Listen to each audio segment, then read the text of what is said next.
Good evening and welcome to News Channel 8. I'm Jerome Aegean, and in tonight's top story, there was a shooting over the weekend at the D. Hamilton Jackson building complex.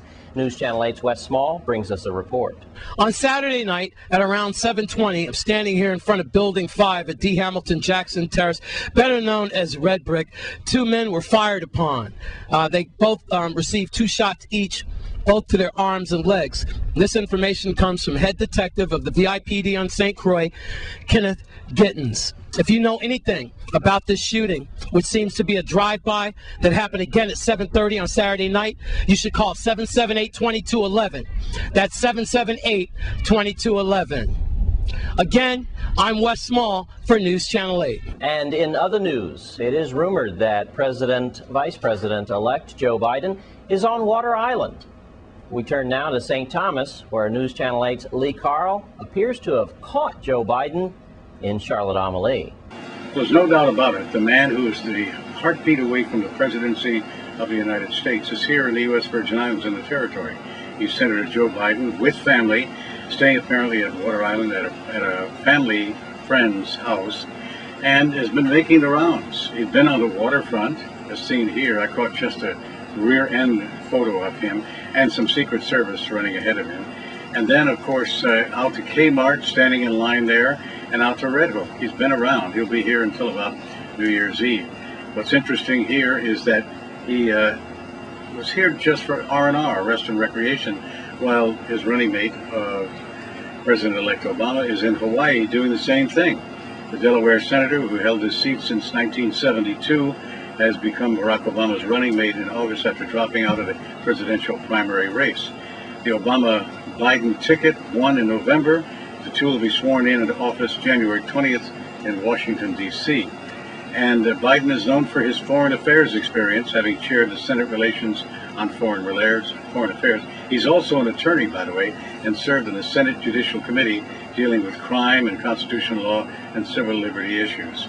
But he's here in the Virgin Islands, giving the territory a little boost and relaxing in R&R with his family and jogging and stopping shopping, like Christmas shopping, like anyone else.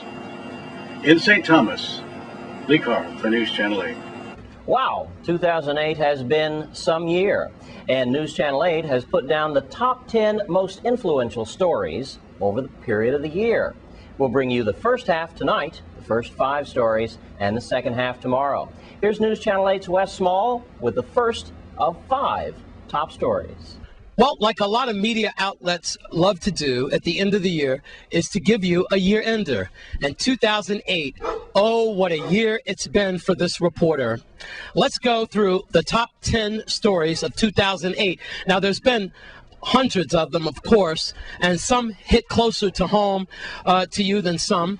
But this reporter, for me anyway, this is my top 10. I want to start with the Roy Lester Snyder Hospital scandal, where unbelievably we've had Rodney Miller Sr. Being charged with several counts, just humongous counts, 68 counts involving conspiracy and embezzlement and the like. And it's made front page news, especially for the Daily News. After all, they've really exposed a lot of that. Amos Carty Jr., 36 counts, embezzlement and conspiracy. Peter Najakowicz, 46 counts. And 80-year-old June Adams, 9 counts. Wow. So that's a pretty hard-hitting story. We put that at number 10, the Snyder Hospital scandal. Coming in at number 9, another corruption-laced story. We're talking about Plaskett and Biggs. That's right, Plaskett and Biggs from Public Works getting sentenced. That was a pretty big story as well. And we're moving right down the line then. Coming in at number 8, the Williams Delight pothole situation. My goodness. How many times has this reporter had to go to Williams Delight? That even prompted me to do Potholes in Paradise Part 2. Williams Delight, don't worry. We'll be there for you in 2009. Want to say good evening to Public Works Commissioner Darrell Smalls. Also, moving right down the line, coming in at number 7, we put that? The Pueblo rooftop situation. My goodness. How can we get 4 masked men, there goes those masked men again, coming into Pueblo as they trip the alarm? The police department surrounded the building, supposedly, but yet and still, bingo, they're gone. Whatever happened to those masked men? We got one guy. Did they tie him in or not? I mean, come on, guys. You got SWAT and everybody. Anyway, we're still looking for those masked men. Coming in now at number 6, right? Number 6, bingo. Remember this? This is where the Christenstead bypass truck ran into this house, knocked over my man's ham radio, knocked the truck into the car. But thank God, as the truck went into the kitchen, as the lady was making Johnny cake, it didn't hurt. I mean, she just got out barely. Remember how she had to limp to the ambulance and stuff like that? And we got her at least out of here. But this was something. And ironically, this was my first story returning back to Channel 8.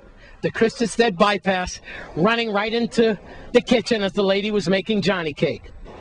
2008. Oh, what a year it's been. Join us tomorrow for the second part, the second half of it, as I give you the final 5. Can you guess what that number 1 story is going to be for 2008? Make your bets now and see if they check out. I'm Wes Small for News Channel 8. And that was the first top 5 stories. Tomorrow we'll bring you the last 5 stories. Can you guess what the number 1 story of the year in the territory is? We'll give you a clue tomorrow. Now we go to a break, and we'll see you after that with more news.